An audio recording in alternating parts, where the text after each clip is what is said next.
Olá, eu sou o Francisco Mota e hoje tenho um DS número 8 Long Range, um elétrico, para testar aqui no canal YouTube Targa 67. Venha comigo.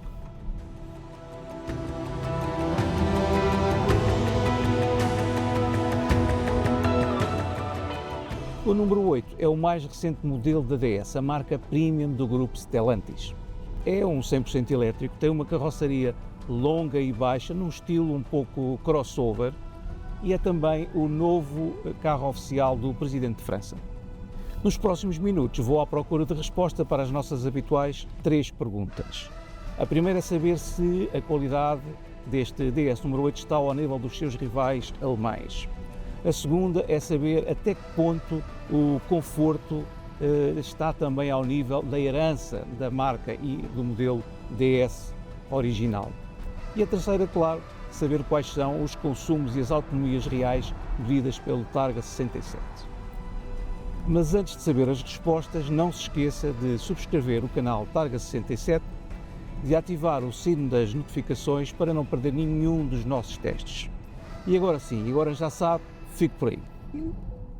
O DS número 8 é feito sobre a plataforma STLA Medium, uma evolução da anterior EMP2 V3, partilhada com o DS número 4, entre muitos outros modelos da Stellantis.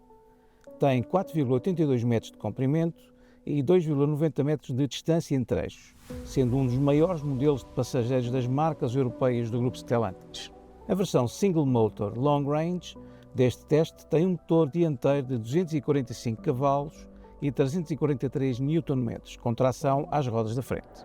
Em kickdown, a potência sobe por momentos aos 280 cavalos. A bateria tem química NMC e 97,2 kWh de capacidade, o que permite à DS anunciar uma autonomia de 750 km.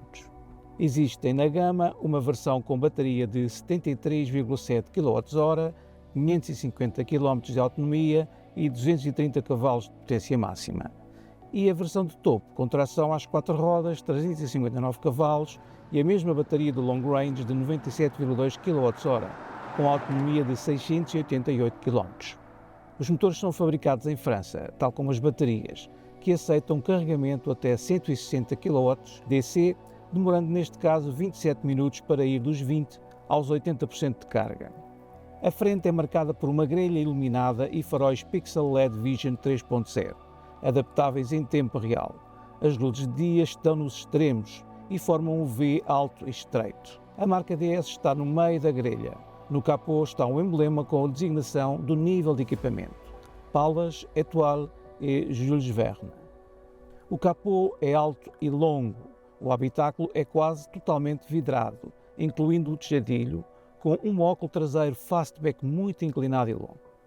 A linha de cintura é alta e a base das portas em preto faz parecer a altura ao solo maior do que é, tal como as molduras negras dos guarda-lamas que fazem as rodas parecer ainda maiores. A pintura a 2 tons faz o DS número 8 parecer mais baixo, mas o pilar traseiro foi mantido na cor principal e há a opção da cor do tejadilho se estender pelo centro do capô.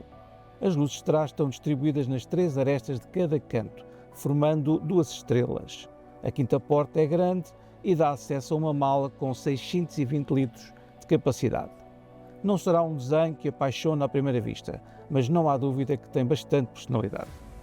Aqui dentro, as primeiras impressões são de simplicidade e de requinte. Simplicidade, por exemplo, nas linhas do tablier, que são realmente bastante retas, mas também muito requinte no tipo de materiais utilizado, por exemplo, aqui no volante, na porta e também em tudo que é pele. Há aqui um detalhe interessante, é que tudo que parece pele é de facto pele, porque a DS chegou à conclusão que a pele que é utilizada, se não fosse utilizada para aplicações deste género, seria queimada. Portanto, não estamos aqui no território das vacas criadas de propósito para se aproveitar a pele, como por exemplo nas marcas inglesas do passado. Esta pele, se não fosse utilizada aqui, seria pura e simplesmente queimada.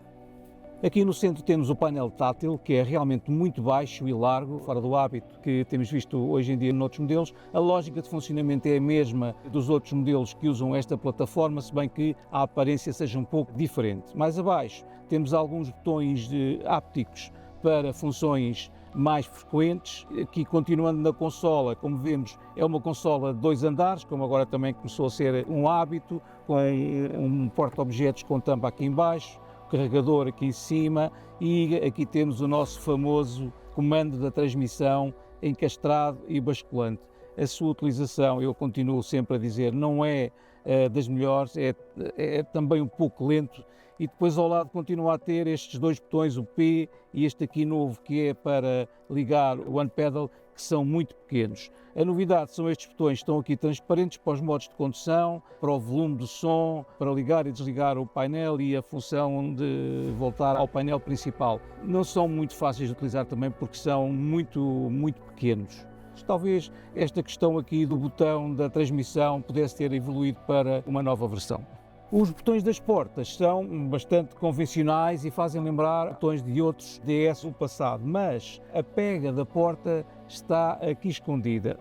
O puxador está em baixo, mas a pega não está nem aqui, está escondida aqui em cima. Enfim, um detalhe curioso aqui do DS.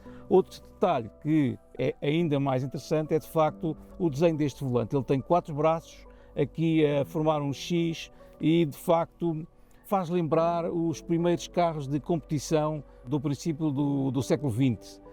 Ok, obriga a deslocar a pega normal mais acima, o que talvez alguns condutores não gostem e exige um pouco de adaptação, mas de qualquer maneira existe um cuidado com a anatomia, vá lá, aqui mais abaixo, e permite colocar estes 2 blocos de botões ápticos e das patilhas para regular a regeneração, aqui numa posição bastante fácil de encontrar. Atrás temos o painel de instrumentos, também relativamente simples, também semelhante a outros modelos da Stellantis que usam esta plataforma, fácil de ler, com várias aparências que se podem escolher, enfim, nada disso levanta nenhum tipo de problema. Ou seja, a posição de condução não é nada má, é um bocadinho alta para aquilo que se poderia esperar, mas de facto temos sempre pensar que existe aqui uma bateria por baixo dos bancos que tem que ser transportada.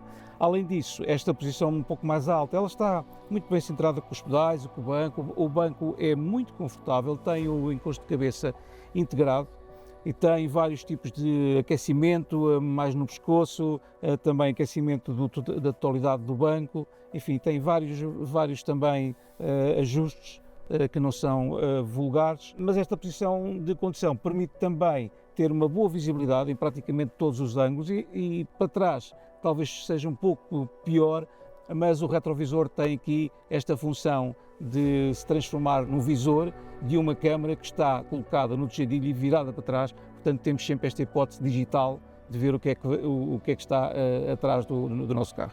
O espaço é coisa que não falta aqui na frente, mesmo com esta consola, mesmo em altura, como existe um tejadilho totalmente em vidro, ganha-se aqui mais uns centímetros, portanto aqui à frente tudo bem, resta saber como é o espaço na segunda fila de bancos.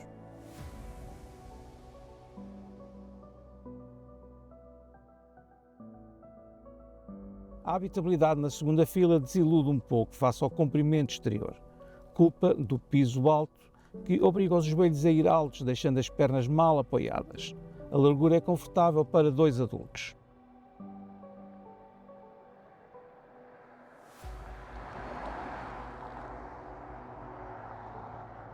A baixa velocidade começa por agradar a insonorização, que está muito bem feita, e também a afinação dos comandos principais. A direção não está demasiado assistida e os pedais são bastante progressivos.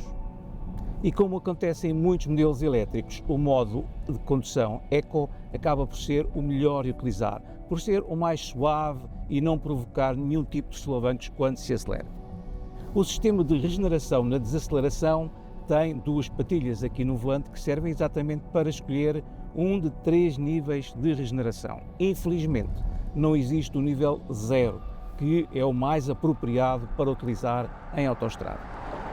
Pelo contrário, existe a função One Pedal, que se ativa aqui num botão na consola e que leva o número 8 até à imobilização, por exemplo, numa situação de trânsito muito intenso. É uma função prática, claro que quer um pouco de habituação, mas em situações de trânsito muito intenso acaba por substituir até a utilização do pedal de travão. A disponibilidade de potência, mesmo neste modo Eco, é mais do que suficiente e elude bem os 2.180 kg que esta versão do número 8 pesa. Mas de facto a performance que mais impressiona é mesmo o conforto. A suspensão tem amortecedores adaptativos que são comandados através de uma câmara que está colocada aqui, virada para a frente, e que analisa o tipo de piso que tem pela frente, enviando depois as ordens necessárias às válvulas dos amortecedores. O sistema não é novo na Stellantis, mas é a sua mais recente evolução e de facto funciona muitíssimo bem. Mesmo em mau piso e mesmo com estes pneus 255/40 R21, o conforto é sempre muito bom. Passa por cima das irregularidades com uma total indiferença. No teste de consumos reais em cidade, feito com o ar-condicionado desligado e usando o modo One Pedal e as patilhas, o consumo registado foi de 19,3 kWh por cada 100 km, a que corresponde a uma autonomia real em cidade de 504 km. Em autoestrada, a 120 km/h estabilizados, sempre com o ar-condicionado desligado, e no mínimo da regeneração, o consumo real foi de 21,3 kWh por cada 100 km, a que corresponde a uma autonomia real em autoestrada de 456 km. Em autoestrada, o silêncio a bordo é muito bom, mesmo no limite legal de velocidade. Não há ruídos aerodinâmicos ou de rolamento relevantes, nem de motor. A sensação de potência disponível é mais que razoável e a estabilidade muito boa, mesmo em mudanças de faixa de emergência. Os sistemas de ajuda à condução não são demasiado intrusivos. A velocidade máxima anunciada é de 190 km/h.